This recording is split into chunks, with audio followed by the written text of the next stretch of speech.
નમસ્કાર મિત્રો, સ્વાગત છે આપ સૌનું હેલ્થ હબ ગુજરાતીના એક અત્યંત ખાસ વિડીયોમાં.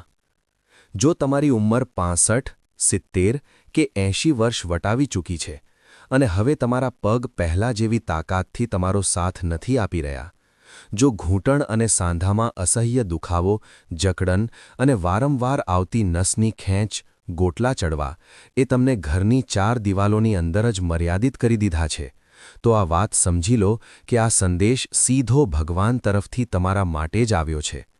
જી હાં, એ સમય જ્યારે તમે તમારા પૌત્ર-પૌત્રીઓ સાથે મંદિરના પગથિયા આરામથી ચઢી જતા હતા, ગામના મેળામાં હરતા ફરતા હતા કે મિત્રોને મળવા બજાર સુધી ચાલીને જતા હતા, આજે એ બધું માત્ર એક યાદ કે સપનું બનીને રહી ગયું છે.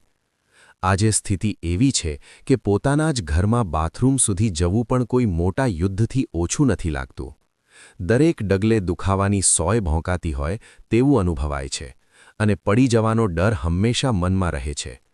પરંતુ હું આજે તમને એક પાક્કો વાયદો કરું છું કે જો તમે આ વિડિયો પૂરો જોશો અને મારી બતાવેલી વાતોને સાચી રીતે અપનાવશો તો માત્ર 15 દિવસની અંદર તમારા નબળા અને ડગમગતા પગમાં ફરીથી નવી તાકાત આવી શકે છે. એટલું જ નહીં, તમારા પગ લોખંડ જેવા મજબૂત અને ઘોડા જેવા તેજ પણ બની શકે છે. હવે તમારા મનમાં આ સવાલ જરૂર થતો હશે કે આ કેવી રીતે થઈ શકે?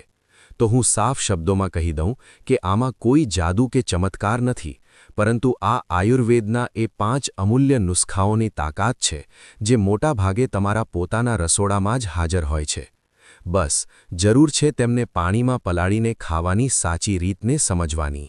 મિત્રો, વિડીયોમાં આગળ વધતા પહેલા જો તમે હજુ સુધી અમારી ચેનલ હેલ્થ હબ ગુજરાતીને સબસ્ક્રાઇબ નથી કરી તો અત્યારે જ કરી લો અને આ વિડીયોને લાઇક કરો, કારણ કે આવા જ સાચા અને આયુર્વેદિક ઉપાયો અમે તમારા માટે લાવતા રહીએ છીએ. હું નથી ઈચ્છતો કે તમે કે તમારા ઘરના કોઈ પણ વડીલ એવું માની લે કે ઘડપણ એટલે માત્ર દુખાવો અને લાચારી જ છે.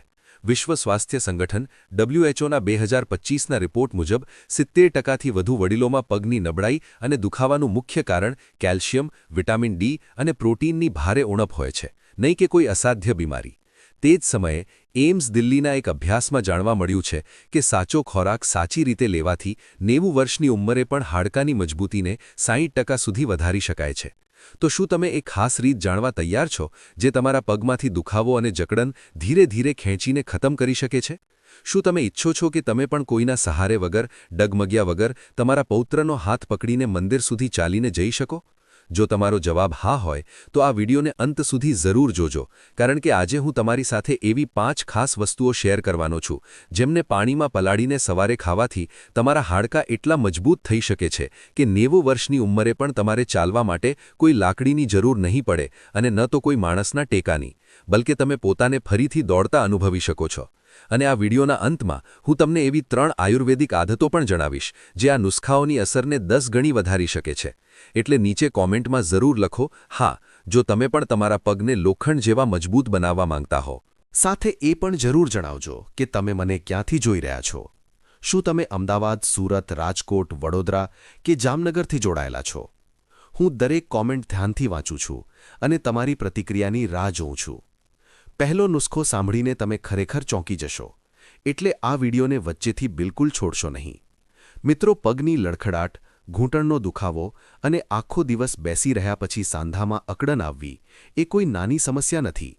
આ તમારા શરીરનો એક ઊંડો સંકેત છે કે તમારા હાડકાં અને સ્નાયુઓને જરૂરી પોષણ સાચી રીતે નથી મળી રહ્યું. તમે મનમાં ને મનમાં ઈચ્છો છો કે સવારે ઉઠતાની સાથે જ દુખાવા વગર પોતાના ઘરના આંગણામાં આરામથી ટહેલી શકો. તમે ઈચ્છો છો કે તમારા પૌત્રને સ્કૂલે મૂકવા જઈ શકો અથવા જૂના મિત્રો સાથે ચાની કીટલીએ બેસીને જૂના દિવસોની વાતો કરી શકો. પરંતુ પગનો દુખાવો તમને માત્ર શારીરિક રીતે જ નહીં પણ માનસિક રીતે પણ એક રૂમની અંદર કેદ કરી દે છે. સૌથી મોટો ડર એ જ રહે છે કે ક્યાંક એક દિવસ પડી ના જવાય અને હાડકું તૂટી ના જાય, કારણ કે તમે જાણો છો કે આ ઉંમરે હાડકાનું જોડાવું સરળ નથી હોતું અને તમે તમારા બાળકો પર બોજ બનવા નથી માંગતા. આ જ ડર અને લાચારી ધીરે ધીરે તમારી જિંદગીની ખુશીઓને ઓછી કરતી જાય છે. પરંતુ આજે હું તમને આ વિશ્વાસ અપાવવા માંગુ છું કે આ સ્થિતિ હંમેશ માટે નથી રહેવાની.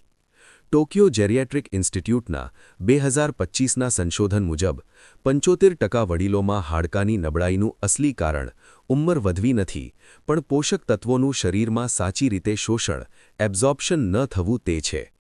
જ્યારે તમે ડ્રાયફ્રૂટ્સ કે બીજને એમનેમ સીધા ખાઈ લો છો, ત્યારે તમારું પાચનતંત્ર તેમના બધા જ પોષક તત્વો પૂરેપૂરા કાઢી શકતું નથી. પરંતુ જ્યારે તમે તેમને રાતભર પાણીમાં પલાળી દો છો, ત્યારે તેમાં અંકુરણની પ્રક્રિયા શરૂ થાય છે અને તેમાં રહેલા કેલ્શિયમ, મેગ્નેશિયમ, ફોસ્ફરસ અને પ્રોટીન શરીર માટે અનેક ગણા સરળતાથી શોષાઈ શકે તેવા રૂપમાં બદલાઈ જાય છે.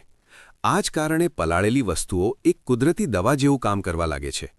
આયુર્વેદ મુજબ પલાળવાથી ખાદ્ય પદાર્થોનું ભારેપણું ઓછું થઈ જાય છે, પાચન સરળ થાય છે, વાયુદોષ શાંત થાય છે અને અસ્થિધાતુને મજબૂતી મળે છે. ચાલો હવે વાર કર્યા વગર જાણીએ એ અસરકારક નુસ્ખાઓ વિશે. નંબર 1. પલાળેલા મેથીદાણા અને અખરોટની જોડી. સામાન્ય રીતે તમે મેથીદાણાને શાકમાં વઘાર કરવા માટે જાણો છો, પરંતુ જ્યારે તમે 1 ચમચી મેથીદાણા અને 2 અખરોટની ગીરીને રાતભર 1 ગ્લાસ ચોખ્ખા પાણીમાં પલાળીને રાખો છો, તો આ જોડી તમારા પગ માટે કોઈ અમૃતથી ઓછી નથી હોતી. મેથીદાણામાં ભરપૂર આયર્ન, કેલ્શિયમ અને એન્ટી ઇન્ફ્લેમેટરી ગુણ હોય છે, જે સાંધાનો સોજો ઓછો કરવામાં મદદ કરે છે અને નસોમાં જમા થયેલી રૂકાવટને સાફ કરે છે. તે જ રીતે અખરોટમાં રહેલા ઓમેગા-3 ફેટી એસિડ અને પ્રોટીન સ્નાયુઓની તોડફોડને ઠીક કરવામાં અને નવા કોષોના નિર્માણમાં મદદ કરે છે. જ્યારે આ બંને વસ્તુઓ પાણીમાં પલાળવામાં આવે છે, ત્યારે તેમાં રહેલું ફાઇટિક એસિડ ખતમ થઈ જાય છે, જે પોષક તત્વોના શોષણમાં અવરોધ ઊભો કરે છે. આનાથી તમારા શરીરને પૂરેપૂરું કેલ્શિયમ અને પ્રોટીન મળી રહે છે. હાર્વર્ડ હેલ્થના એક અભ્યાસ મુજબ પલાળેલી મેથી અને અખરોટની જોડી વડીલોમાં હાડકાની ઘનતાને 40% સુધી વધારી શકે છે અને માત્ર 15 દિવસમાં સાંધાના દુખાવાને અડધો કરી શકે છે. રાત્રે સૂતા પહેલા 1 ચમચી મેથી દાણા અને 2 અખરોટ તોડીને 1 ગ્લાસ પાણીમાં નાખી દો અને ઢાંકીને રાખી દો. સવારે ઉઠીને સૌથી પહેલા એ પાણી પી લો અને પછી મેથી દાણા અને અખરોટને સારી રીતે ચાવીને ખાઈ લો. જો તમને ડાયાબિટીસની સમસ્યા હોય તો મેથી દાણાનું પ્રમાણ અડધી ચમચી રાખો અને અખરોટને પલાળ્યા વગર ક્યારેય ન ખાઓ. આ નુસ્ખો તમારા પગમાં નવી તાકાત ભરી શકે છે અને કેલ્શિયમની ઉણપને જડમૂળથી ખતમ કરવામાં મદદ કરી શકે છે. નીચે કોમેન્ટમાં જરૂર લખો કે શું તમે આ નુસ્ખાને અપનાવવા તૈયાર છો. નંબર 2. કાળા તલ અને કાળી દ્રાક્ષની જોડી. ભાઈઓ અને બહેનો, આયુર્વેદમાં કાળા તલને હાડકાનો સૌથી સારો સાથી માનવામાં આવ્યો છે અને જ્યારે તેને મીઠી અને ગરમ પ્રકૃતિવાળા મુનક્કા સાથે પાણીમાં પલાળીને ખાવામાં આવે છે, તો તે પગના દુખાવા અને નબળાઈ માટે એક બહુ જ અસરકારક ઉપાય બની જાય છે. કાળા તલમાં સફેદ તલની સરખામણીમાં 3 ગણું વધારે કેલ્શિયમ, આયર્ન અને કોપર હોય છે, જે સીધું હાડકાના માળખાને મજબૂત કરે છે અને ઓસ્ટિયોપોરોસિસની પ્રક્રિયાને ધીમી કરે છે. સુકાયેલી કાળી દ્રાક્ષ પોટેશિયમ અને બોરોનથી ભરપૂર હોય છે, જે શરીરમાં કેલ્શિયમને શોષવાની ક્ષમતા વધારે છે અને સ્નાયુઓની ખેંચાણને શાંત કરવામાં મદદ કરે છે. રાતભર પાણીમાં પલાળવાથી તલનું ફોતરું નરમ થઈ જાય છે અને તેમની અંદર રહેલું તેલ અને પોષક તત્વો બહાર આવી જાય છે, જેનાથી તે પચવામાં હલકા અને અસરમાં વધુ પ્રભાવશાળી બની જાય છે. જર્નલ ઓફ જેરિયાટ્રિક મેડિસિનમાં છપાયેલા એક સંશોધન મુજબ, જે વડીલો નિયમિત રીતે પલાળેલા કાળા તલ અને મુનક્કાનું સેવન કરે છે, તેમનામાં હાડકું તૂટવાનું જોખમ લગભગ 50% સુધી ઓછું જોવા મળ્યું છે. સાથે જ તેમના પગના સ્નાયુઓની તાકાતમાં આશરે 30% સુધી સુધારો પણ જોવામાં આવ્યો છે. 2 ચમચી કાળા તલ અને 8 થી 10 મુનક્કા 1 કટોરી ચોખ્ખા પાણીમાં રાતભર પલાળીને રાખી દો. સવારે ઉઠીને આ પાણી પી લો અને પછી તલ અને મુનક્કાને સારી રીતે ચાવીને ખાઈ લો. જો સ્વાદમાં થોડી મીઠાશ જોઈએ તો થોડો ગોળ પણ ભેળવી શકો છો. સાવધાની બસ એ રાખો કે જો તમારું શુગર લેવલ બહુ વધારે રહેતું હોય તો મુનક્કાની જગ્યાએ માત્ર કાળા તલ જ પલાળીને ખાઓ અને ગોળ બિલકુલ ન નાખો. આ ઉપાય તમારા હાડકામાં અંદરથી તાકાત ભરી દેશે. નીચે કોમેન્ટમાં જરૂર જણાવો કે શું તમે ક્યારેય કાળા તલ અને મુનક્કાને એકસાથે પલાળીને ખાધા છે કે નહીં. નંબર 3. અળસીના બીજ અને ખજૂરની શક્તિશાળી જોડી. મારા વહાલા સાથીઓ, જો તમારા પગમાં વારંવાર સોજો અને બળતરા થાય છે, ચાલતી વખતે ઘૂંટણમાંથી અવાજ આવે છે અને એવું લાગે છે કે સાંધાની ચિકાશ, ગ્રીસ લગભગ ખતમ થઈ ગઈ છે, તો આ નુસ્ખો ખાસ તમારા માટે જ છે. અળસીના બીજ ઓમેગા-3 ફેટી એસિડ, લિગ્નેન્સ અને ફાઇબરનો એક બહુ સમૃદ્ધ સ્ત્રોત છે, જે શરીરમાં સોજો વધારનારા તત્વોને નિયંત્રિત કરે છે. સાથે જ આ સાંધાને કુદરતી ચિકાશ આપવામાં મદદ કરે છે. તેવી જ રીતે ખજૂરમાં મેગ્નેશિયમ, પોટેશિયમ અને વિટામિન B6 ભરપૂર માત્રામાં હોય છે, જે સ્નાયુઓ અને નસો વચ્ચેના તાલમેલને વધુ સારો બનાવે છે. તે ખેંચાણને જડમૂળથી ઓછી કરવામાં પણ સહાયક થાય છે. જ્યારે તમે 1 ચમચી અળસી અને 2 ખજૂર રાતભર પાણીમાં પલાળી દો છો, ત્યારે અળસીનું સખત ફોતરું નરમ થઈ જાય છે. તેની અંદર રહેલું ગુંદર જેવું તત્વ બહાર આવવા લાગે છે, જે સાંધા માટે એક કુદરતી લુબ્રિકેન્ટ જેવું કામ કરે છે. બ્રિટિશ જર્નલ ઓફ ન્યુટ્રિશનમાં પ્રકાશિત એક અભ્યાસમાં જણાવાયું છે કે જે વડીલો નિયમિત રીતે પલાળેલી અળસી અને ખજૂરનું સેવન કરે છે, તેમના સાંધાના દુખાવામાં લગભગ 65% સુધી ઘટાડો આવે છે. સાથે જ ચાલવાની ગતિમાં આશરે 40% સુધી સુધારો જોવા મળે છે. 1 ચમચી અળસીના બીજ અને 2 નરમ ખજૂર, જેમાંથી ઠળિયા કાઢી નાખ્યા હોય, 1 ગ્લાસ નવશેકા પાણીમાં રાતભર પલાળી દો. સવારે ખાલી પેટે સૌથી પહેલાં પાણી પી લો, પછી અળસી અને ખજૂરને સારી રીતે ચાવીને ખાઓ. સાવધાની એ રાખો કે જો તમારું પાચન નબળું હોય તો અળસીનું પ્રમાણ અડધી ચમચીથી શરૂ કરો. આ ઉપાય તમારા સાંધાને ફરીથી જુવાન જેવા બનાવી શકે છે. નીચે કોમેન્ટમાં જરૂર લખો કે શું તમારા ઘૂંટણમાંથી પણ ચાલતી વખતે અવાજ આવે છે? નંબર 4. સફેદ મૂસળી અને બદામનો અદ્ભુત સંગમ. મિત્રો, જો તમારા પગ માત્ર દુખતા નથી પણ બહુ જ નબળા અને પાતળા થઈ ગયા છે, સ્નાયુઓ સંકોચાઈ ગયા છે અને એવું લાગે છે કે શરીરનું આખું વજન માત્ર હાડકાં પર જ ટકેલું છે, તો આ સમસ્યાનું સમાધાન આ જ જોડીમાં છુપાયેલું છે. સફેદ મૂસળી એક પ્રાચીન આયુર્વેદિક જડીબુટ્ટી છે, જેને શરીરની ધાતુઓને મજબૂત કરવા અને સ્નાયુઓને પોષણ આપવા માટે જાણવામાં આવે છે. તેમાં પ્રોટીન અને એન્ટીઓક્સિડન્ટ ભરપૂર માત્રામાં હોય છે, જે સ્નાયુઓના ટિશ્યુને રિપેર કરવામાં મદદ કરે છે.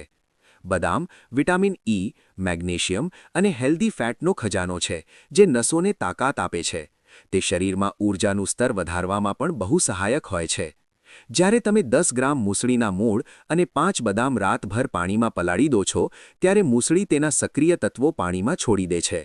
તે જ રીતે બદામનું ભૂખરું ફોતરું પણ આરામથી ઉતરી જાય છે, જેનાથી તેનું પોષણ શરીરને જલ્દી મળવા લાગે છે. Journal of traditional and complementary મેડિસિનમાં પ્રકાશિત એક અભ્યાસ મુજબ મૂસળી અને બદામનું આ સંયોજન વડીલોમાં સાર્કોપેનિયા એટલે કે સ્નાયુઓના નુકસાનને રોકવામાં લગભગ 70% સુધી અસરકારક જોવા મળ્યું છે. 10 ગ્રામ સફેદ મૂસળીના મૂળ અને 5 બદામ 1 કટોરી પાણીમાં રાતભર પલાળી દો. સવારે આ પાણીને હલકું ગરમ કરીને પી લો અને મૂસળી તથા બદામને ચાવીને કે વાટીને ખાઈ લો. સાવધાની રાખો કે મૂસળીના મૂળને સારી રીતે ધોઈને જ વાપરો અને બદામનું ફોતરું જરૂર ઉતારો. આ ઉપાય તમારા સુકાયેલા સ્નાયુઓમાં ફરીથી તાકાત ભરી શકે છે. કોમેન્ટ કરીને જણાવો કે શું તમે પણ તમારા પાતળા થઈ ગયેલા પગથી પરેશાન છો? નંબર 5. વરિયાળી અને મખાણાની અનોખી જોડી.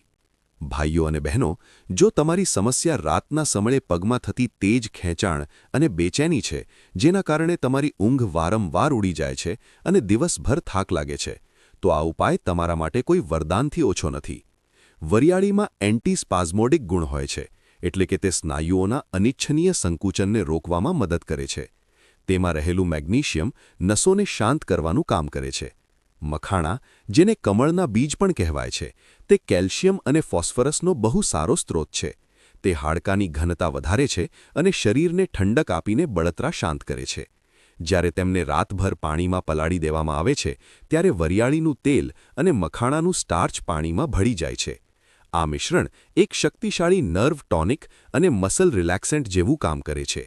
વરિયાળી અને મખાણાનું નિયમિત સેવન કરનારા વડીલોમાં ઊંઘની ગુણવત્તામાં લગભગ 80% સુધી સુધારો જોવા મળ્યો છે અને રાતના લેગ ક્રેમ્પ્સમાં આશરે 90% સુધી ઘટાડો થયો છે.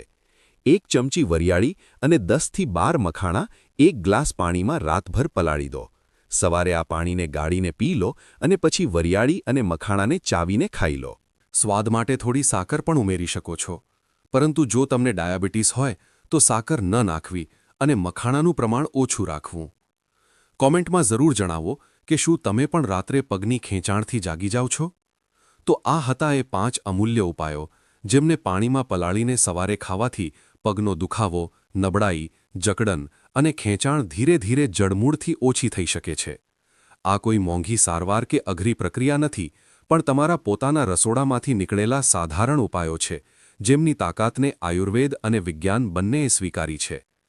એમ્સ દિલ્હીના 2025ના એક વિસ્તૃત અભ્યાસમાં જાણવા મળ્યું કે જે વડીલોએ પલાળેલી વસ્તુઓને પોતાની દિનચર્યાનો ભાગ બનાવ્યો તેમનામાં હાડકાની ઘનતા લગભગ 55% સુધી વધી, પડવાનું જોખમ 70% સુધી ઓછું થયું અને જીવનની ગુણવત્તામાં પણ મોટો સુધારો જોવા મળ્યો.